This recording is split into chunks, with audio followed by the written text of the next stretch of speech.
Hello,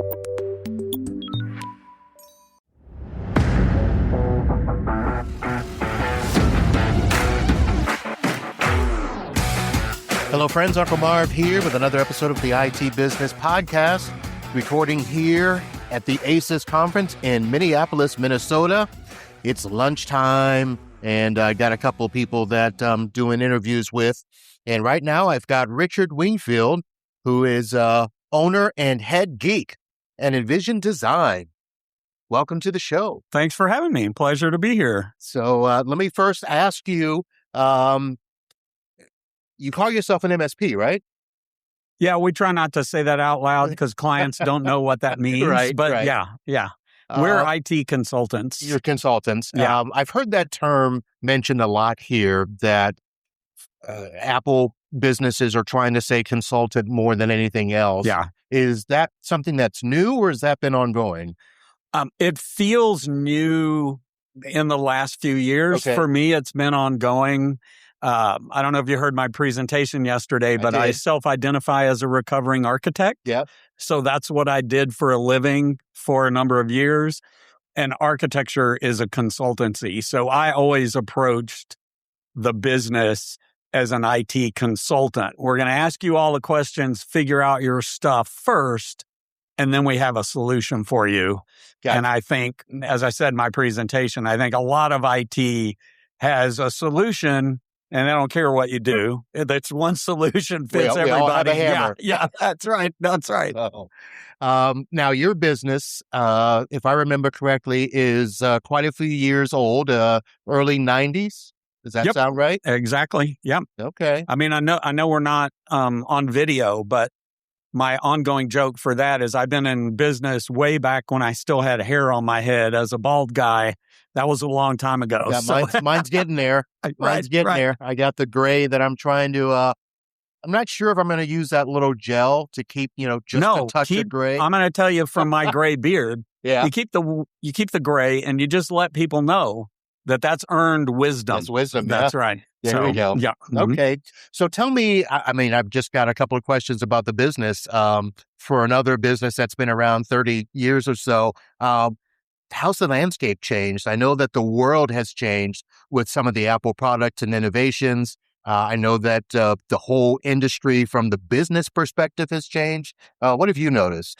Yeah, for us, I certainly started as an Apple-only consultant, because back in the day, when we're going back that many years, you could throw a rock and hit a Windows consultant, but having somebody who knew Macs for business was a harder thing to do. So we started there. And I think the biggest change for us is when Apple got really successful with the iPhones and the iPads and those kinds of things, that kind of forced us into being a cross-platform IT provider, because we'd have clients going, well, some of the architecture industry, they're all PCs on the desktop because maybe there's some 3D software that only ran on Windows, but then their entire staff had iPhones and iPads, and they took the iPads out into the field. So that's probably big change for us, was going from all Apple to cross-platform. Okay. I was just thinking in my head, so the architects I've worked with, you're right, AutoCAD folks are on Windows, but a lot of the graphic companies that I've worked with had Macs. Yep. And I always had to partner with somebody because we didn't support Macs. Right. But we would bring somebody in. Now we could put them onto our stack so I can monitor them. Right. And that sort of stuff. But, the full support had to be Mac. So how much have you done in terms of, coordinating co-management with MSPs that do Windows only and stuff like that? In the early days, we were just frenemies, right? You do the, hey, I got a Mac client. You guys want that client? We'd take it. We kind of early days did the same thing for Windows. We just give them the client. Go, hey, there's a client that's not a good fit for us. But we've had some businesses where Landry's big restaurant food chain is headquartered out of Houston. Years ago, we worked for Landry's, and they were Windows everywhere, but they had an office inside an office, basically a 25, 30 person group inside Landry's, and they were all Mac because they did all the menus and all the signage. And so we worked inside just for that group under the big corporate IT group. So Gotcha. All right. And I've heard from Justin and from others. So this conference has been here 12 years. You're one of the veterans, I hear. Yes. That's a very polite way to say I'm old, but I'll take it. 12 years isn't that old. That's true. You could have slid that under. Okay, sorry. But in terms of when you first, came across this conference, did you make the very first one? No. Okay. Yeah. Part of my not being here the whole time, it was a few years before it bubbled up for me that it was going on. Okay. And then I've been here about 6 out of the 12 years. So some of the other ones are just timing issues where you can't come back. But Justin probably said, or you've talked about it in your other interviews, like his specific reason for this conference was all the IT people go to all the IT conferences and learn all the technical stuff. This was specifically for the business end of IT consulting. Right. And so that intrigued me. Okay. And definitely I've noticed the focus there. Now, you got pointed out to me by Melanie. She said you'd be a great topic of discussion because you just went through the sales process of your business, although it's not 100% done. Right. But you're going through it now. Right. And out of everybody here at the group, I guess you're now going to be the expert on selling your Mac business. What can you tell us about that publicly? Right. Well, I think to give Justin some credit, and Melanie is fantastic. She heads our mastermind group. Can't say enough great things about her. And the work in that mastermind group and the information over the years from the ACES conference had me start probably late, but still like 10 years ago, really focusing on how do I sell the business? Because that's going to be my retirement plan, right? So a lot of small MSPs, if the owner's gone, there is no business, right? So getting everything out of my head, making sure, I think Melanie talked about it in our mastermind, like the goal is working yourself out of a job, right? To not be the cog that has to be there for the business. So that probably started 10 years ago. Okay. And then as I'm looking at retirement in the next 5 years, started talking to Justin, talking to other people about how to sell your business. And there are multiple ways to do it. And I ended up finding what may or may not be a unique solution, but wasn't what I planned on. But my CTO really wanted to take over the business, but he couldn't just buy it outright. So we worked out basically a 5-year plan that kind of equivocates to an owner financed thing. And if we hit all our marks for the next 5 years, then the company's his. Gotcha. Very nice. And I get to travel and do the fun stuff. Now we had a speaker yesterday talking about the wealth the wealth planning. Yes. Did you talk to him and run your plan by him? So the good news is because a lot of this started 10 years ago, some of that was already in place, right? So when he was putting up his chart about the numbers, like what's the rule of 72 and how are you going to plan these things?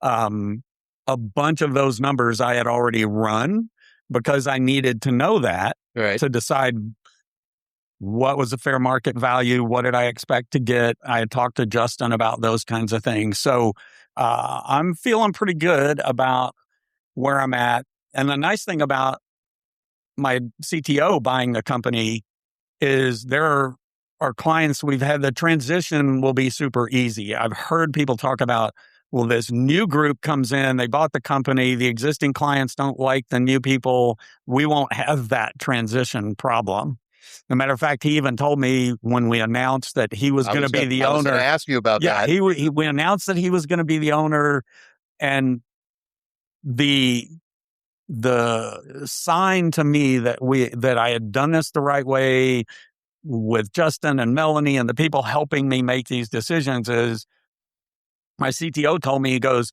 Well, I didn't want to tell you because I thought your feelings might be hurt, but a couple clients said, "Oh, I already thought you owned the company. I don't know who this Richard guy is." Yep. And he goes, "I thought you'd be offended." I'm like, "No, that tells me I did it right." Yep. Like we've been working on this for a while to get him in the position where I'm not the sole cog that makes the machine work. So it is an interesting, concept because a lot of companies, when you get to be a certain size, even if you're these multi-million-dollar companies and stuff, owners want to be known as the owner of the company. Right. But people know that they're never going to talk to the owner. They're going to call in and get the service department or the sales team or stuff. So it's kind of weird, but at the same time, when you're dealing with a smaller company, for people just to assume that the people that they work with are that integral, part of the company is. Well, and to that point, that transition was hard with client. We have clients that I've had almost the entire 30 years, right? There are some clients who've been around a long time. I just lost a client 28 years to retirement. Right. And I've lost some long-term ones that they got bought out. Like they did what I'm doing. Yeah. They sold. New company had somebody that they already used. So, but those transitions of, well, we've always talked to you, Richard, right? Like, I don't want to talk to the new guy. So the CTO's been around long enough. I think this year is year 15 or 16. Okay.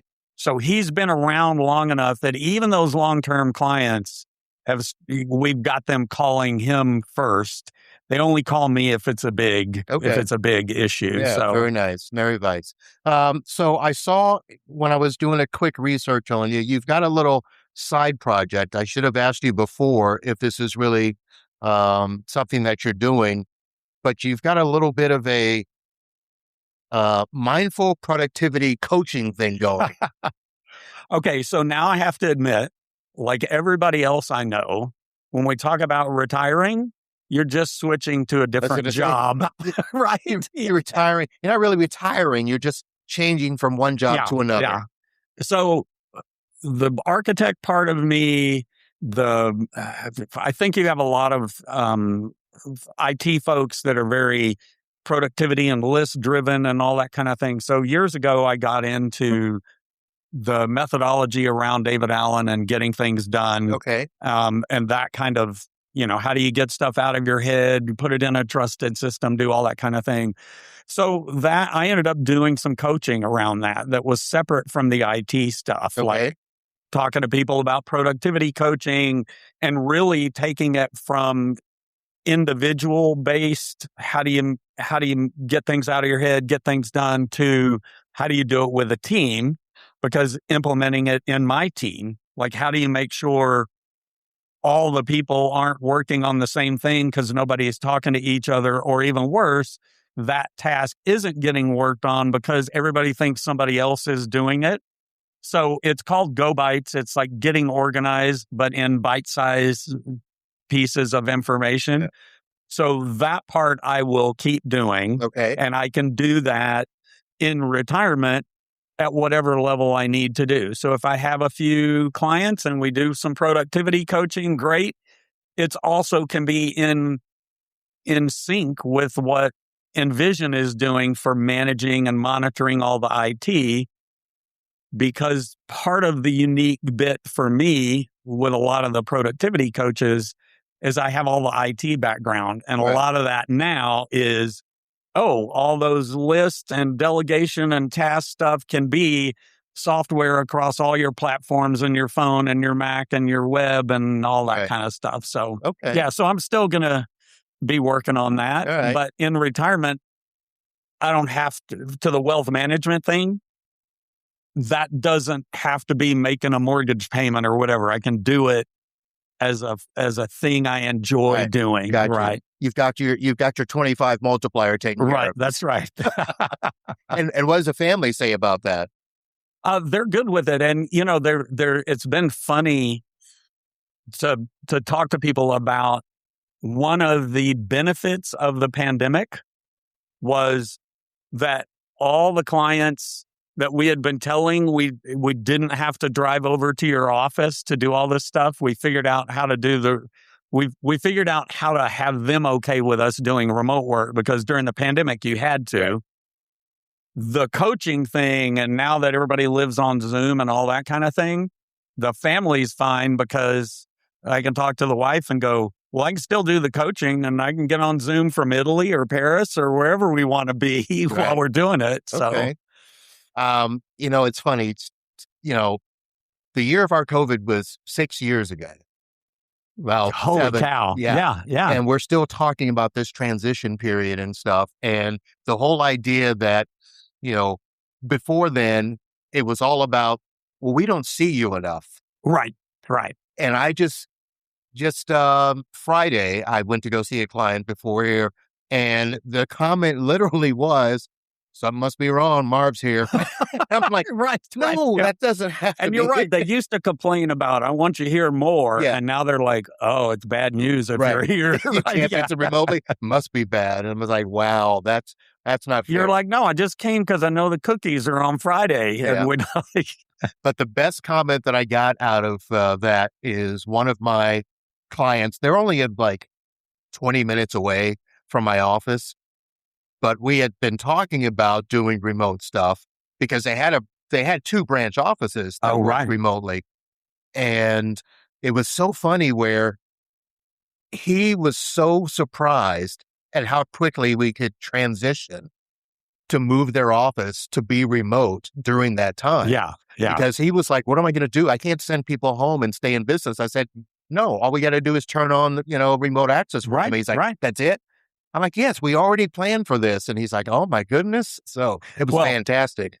Good for you that you had a client that listened to you. We had a couple that, and again, you really couldn't plan for the pandemic because it feels like it flipped from this is going to be gone in 2 weeks to it's 2 years before it's gone. But we had clients who had been putting off hardware purchases and they didn't want to buy people laptops.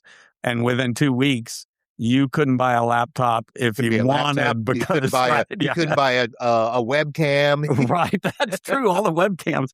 That was back in the day when webcams weren't built into everything. Yeah. Cameras weren't built in. And I remember how upset I was. I had just sold like my last 3 webcams in stock and did not think to reorder. Well, in bulk. Right. Because there was a point in time where you could still buy everything. Right. And then literally within... It felt like it was 2 weeks. Yeah. Yeah.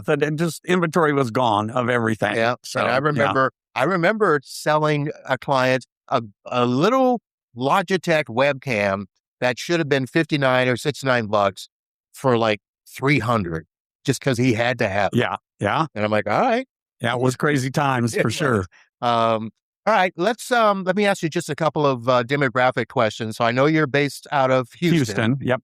And a lot of the people that I've met here are similar to the Windows MSP side that I work with a lot, where we've got solo techs and some smaller companies. What's your company demographic? So we've for the full-time employees, we've fluctuate between like 4 and 6. Okay. So we kind of have been pretty level on that. We'll get some contract folks every once in a while if we need to.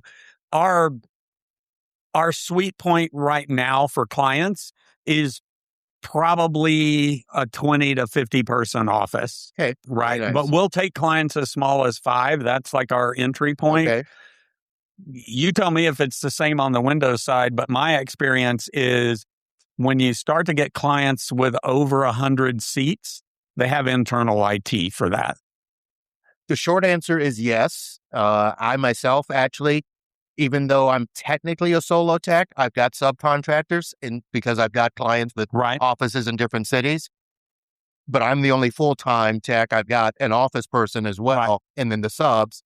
And I've got one client that's over 100. And at one point, actually before COVID, they were like 175, 7 locations. Yeah. They had an internal desktop person that I called Junior. Right. But we still manage the overall infrastructure. Did you start with them when they were smaller? Yes. Yeah, they were just around 70 at the time, 2 offices, small business server. And so, we grew with them. Yeah. And that would be our hope too. Like we could, with the tools we have in place, especially how much those tools have increased since the pandemic. Like we get much better tools now than we did pre-pandemic. We could handle bigger offices, but we tend to not go after them as a new thing because most of them already have that in place. So they have it in place, and it is so hard for them to switch. Yeah. Because they get so ingrained with what they are accustomed to, what they're willing to put up with, what we as techs are willing to put up with. This customer, if I was coming to prospect them now, I'd probably be shaking my head saying, not a chance. Right. But over the years, you kind of, grow with each other, and it's like any relationship, you know the flaws. Yeah. And you accept them. And I will say that maybe the exception to that rule, I'm trying to think who we had like this, but we had a company that was growing, and they had a single IT person in charge of everything. As they got bigger, that guy could never go on vacation, so at some point there was a discussion about they'll hire us and we can do a lot of the help ticket and those kinds of things, but he was hands-on site. Yeah. So that's probably the path for the bigger companies is where they've got a single person on site. Yeah, I just had my one client who they had an internal person. He let him go before hiring the replacement. So I'm sitting there thinking, could you have done it in another week? When I'm not out of town. So luckily there's only been one call because he's an admin junior, so he can do a lot of this stuff. But they haven't added any users or had anything major. But there was that thing where he felt comfortable enough that, we're going to get rid of this guy. Yeah. And I'm like, well, have you hired the next person? Yeah. No. Yeah. And I think the other thing too, thinking about we talked about it here at the conference, because you'll have the solopreneurs and you have everything here. One of the guys just presenting said he's at a company of like 40 people. Yeah. So, but the other big transition for us, separate from going from all Mac to cross-platform, was, what did I say yesterday? 2017. Anyway, when we went from break fix and hourly to all MSP. Like we had a mix, right? But that would be the other big transition when we decided we're not taking any more hourly break fix no more work. Ad hoc clients. We might do a project for you, but we're only going to do that project because we think we're going to be able to show you how good we are, and you're going to roll us in as your full-time admin. So I'm trying to think. The last ad hoc that I did, I had a prospect that, wanted us just to be on call. And I'm like, nah, that's not who we are. Yeah. But the last ad hoc project I did was a client, multi-office law firm. It was just a domain server upgrade. Yeah. That the on-prem tech couldn't do. Right. It either was scared or whatever. Right. And so we did that for them. And I remember him saying to us, hey, would you guys be willing to, do work for us, as a regular basis and oversee? And I said, absolutely. And we gave him a lowball number, which normally I'm on the high side. Right. But we gave him a lowball to get into there. Right. And even that was too much. I'm like, all right, well, see you later. Yeah. All right. Well, Richard, we have talked probably a little bit longer than we planned, but I appreciate it. I know we need to get you over to lunch so you can enjoy enjoy the rest of the conference. I appreciate the opportunity. A pleasure to meet you. I may reach out to you again and have some chat because, listen, MSP for Windows, MSP for Mac, consulting, trusted advisor, it's all the same. Yep. So I appreciate you sharing that with us. Well, thanks for the time. Pleasure to meet you. All right, folks, that's going to do it. And we may or may be back with more from ACES conference. We'll see you soon. Holla.